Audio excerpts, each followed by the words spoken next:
கொஞ்ச நேரம் ஜம்முனுக்குது அந்த நிழல்ல. எப்படி இருக்குது? அந்த நிழல்ல போய் கம்முன்னு உட்காந்துக்கின்னு ஜம்முன்னு உட்காந்துட்டு இருக்கு.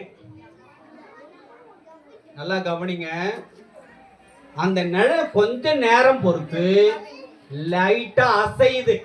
நிழல் என்ன பண்ணுது? அசையுது. தவளை என்ன பண்ண? தலையை தூக்கிட்டு பாக்குது. தலையை எப்படி தூக்கி பாக்குது? தலையை தூக்கி பார்த்தா தவளைக்கு ஒரே சாகு. ஐயோ!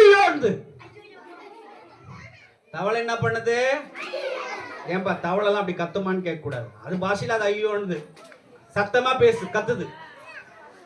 அது வந்து உட்கார்ந்து இருந்த நிழல் ஒரு பாம்பு படம் எடுத்த நிழல். பாம்பு என்ன பண்ணுது? படம் எடுத்து கொண்டிருந்த அந்த நிழல் கீழே வந்து இந்த தவளை உட்கார்ந்துச்சு. பாம்பு தவளைய பாக்குது, தவளை பாம்பை பாக்குது, ரெண்டுமே பாக்குது. நம்ம ஊர்ல உங்க அப்பா அம்மா ஒரு பழமொழி சொல்லுவாங்க. இல்லடா நீ வேற, நான் மறந்துட போறேன். என்னதுமா? தேர விதியை நினைக்குதான், பாம்பு பசியை நினைக்குதான். விளங்குதா விளங்கலையா? கேட்டுக்கிறீங்களாமா? இப்ப என்ன பண்ணுச்சு? இந்த தவளை நினைச்சுன்னு ஐயோ நம்ம உயிர் போயிடுமே நினைக்கும் பொழுது இந்த தவளை கிட்ட, பாம்பு கிட்ட வந்து என்ன பண்ணுச்சு? உடுங்கி என்ன பண்ணுச்சு?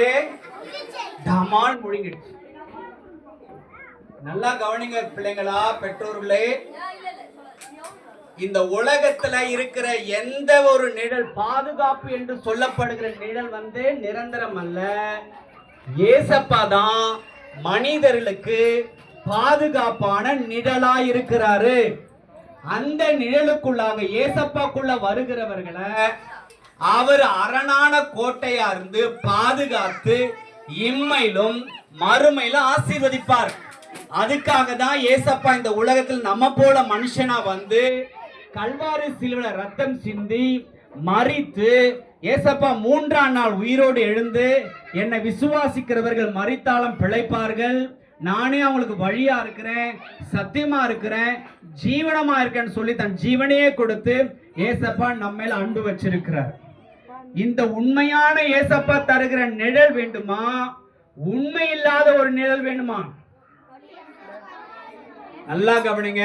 உண்மையான ஆசீர்வாதத்தின் நிழல் ஏசப்பா கிட்ட தான் இருக்கு. அதனால்தான் சங்கீதம் 91 சொல்லப்பட்டிருக்கு, உன்னதமானவரின் சொல்லுங்க, உன்னதமானவரின் மறைவில் இருக்கிறவன் சர்வ வல்லவரின் நிழலில் தங்குவான். அந்த நிழலுக்குள்ள வந்தா வேடனுடைய கண்ணிக்கு தப்பலாம், பாழாக்கம் கொள்ளை நோய்க்கு தப்பலாம், சாபத்துக்கு தப்பலாம், வியாதிக்கு தப்பலாம். ஏசப்பா அந்த குடும்பத்தை சந்ததி சந்ததியாக ஆசீர்வதிக்க அவர் உண்மையில் அவரா இருக்கிறார். இந்த உண்மையான ஆசீர்வாதத்தை நிழலை தரக்கூடிய ஏசப்பா வேணும்ன்றவங்க உங்க கரங்களை உயர்த்தி காட்டுங்க. நான் கண்ணை மூடுறேன். எல்லாரும் கரங்களை உயர்த்தி காட்டுங்க. ஏசப்பா வேணும்ன்றவங்க நான் சொல்ற ஜபத்தை என்னோடு கூட சேர்ந்து கண்ணை மூடி சொல்லுங்க. எல்லாரும் கையை கூப்பி ஏசப்பா கிட்ட, நீங்க பெரியவங்களா இருந்தாலும் சின்ன பிள்ளைங்களா இருந்தாலும் வீடுகள்ல இருந்தாலும் இந்த ஒளிபெருக்கி மூலமா இந்த சத்தத்தை கேட்டாலும் நீங்க சொல்லுங்க, அன்புள்ள இயேசுவே, இந்த மாலை நேரத்துல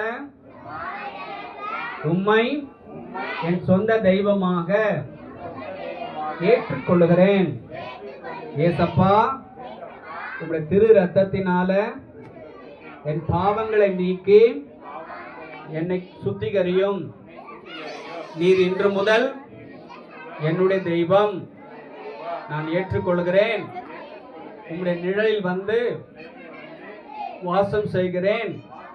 நீர் என்னை, என் எதிர்காலத்தை